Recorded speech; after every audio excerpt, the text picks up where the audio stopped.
बारामतीत आज खासदार सुप्रिया सुळे यांच्या प्रचारासाठी हजारोंच्या संख्येने महिला उपस्थित आहेत। पवार कुटुंबातील सुळे यांच्या आई प्रतिभा पवार, शर्मिला पवार, सुनंदा पवार, रेवती सुळे या मेळाव्यात उपस्थित आहेत आणि सुप्रिया सुळे यांच्या आई प्रतिभा पवार यांनी महिलांना हात जोडून विनंती केली।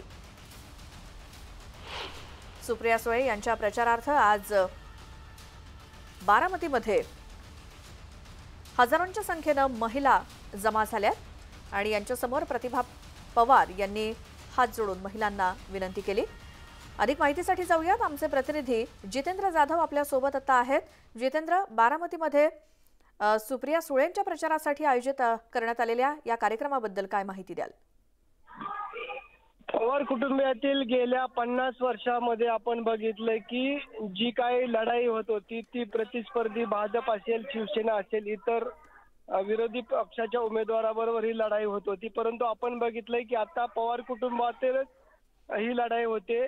म्हणजे एकीकडे उपमुख्यमंत्री अजित पवार यांच्या पत्नी सुनेत्रा पवार यांच्या विरोधात ही लढाई आहे। आपण बघितले आतापर्यंत जे काही निवडणुका झाल्या या निवडणुकामध्ये संपूर्ण पवार कुटुंबीय जे सभेला खाली बसलेलं आपल्याला दिसायचं, परंतु इतिहासामध्ये आपणच बघतोय की आपल्या लेकीच्या प्रचारासाठी आज प्रथमच सुप्रिया सुळे यांच्या आई प्रतिभा पवार या मंच आहेत आणि त्यांनी जे काय उपस्थित महिला मेळावा आयोजित करण्यात आलेला आहे या महिलांना हात जोडून विनंती केलेली आहे आपण बघतोय।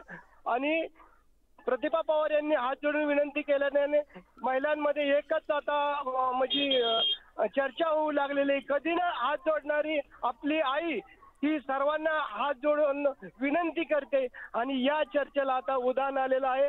आपण कुठतरी म्हणू शकतो की याला ट्विस्ट मिळालेला आहे आणि आज आपल्या स्वतःच्या लेकीसाठी आई मैदानामध्ये उतरले की काय हा देखील प्रश्न समोर आलेला आहे। आणि आपण बघितलं आज पदयात्रा निघाले होते, पदयात्रामध्ये आपल्या आईच्या बरोबर रेवती सुळे देखील होत्या आणि आज ज्या मिशन ग्राउंडवर हजारो महिलांचा मेळावा देखील आयोजित करण्यात, या मंचावर सुप्रिया सुळे बरोबर प्रतिभा पवार, रेवती सुळे, नंतर रोहित पवार आदी मान्यवर उपस्थित आहेत। जितेंद्र, धन्यवाद या सगळ्या माहितीसाठी। तर बारामतीमध्ये महिला मोठ्या प्रमाणात उपस्थित होत्या सुप्रिया सुळे यांच्या प्रचारात।